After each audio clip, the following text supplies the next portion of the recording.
नाशिकच्या कॅप्टन खरात प्रकरणामुळे राष्ट्रवादी अजित पवार गटाच्या नेत्या रुपाली चाकणकर यांच्या अडचणी सातत्याने वाढत असल्याचं पाहायला मिळतंय।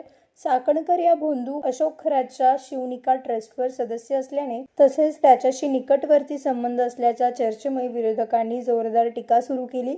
या वाढत्या दबावामुळे चाकणकर यांना राज्य महिला आयोगाच्या अध्यक्षपदाचा राजीनामा द्यावा लागला।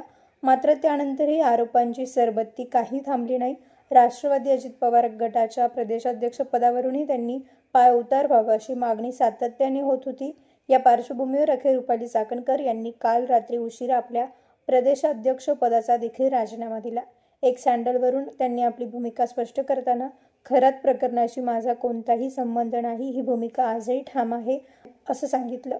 तसेच पक्षातील वरिष्ठ नेत्या सुनेत्रा पवार यांच्याशी चर्चा करून हा निर्णय घेतल्याचंही त्यांनी स्पष्ट केलं। दरम्यान दोन्ही महत्त्वाची पदे एकाच व्यक्तीकडे देणं चुकीचं असल्याची प्रतिक्रिया देत विद्या चव्हाण यांनी नव्या चेहऱ्याला संधी देण्याची मागणी केली आहे।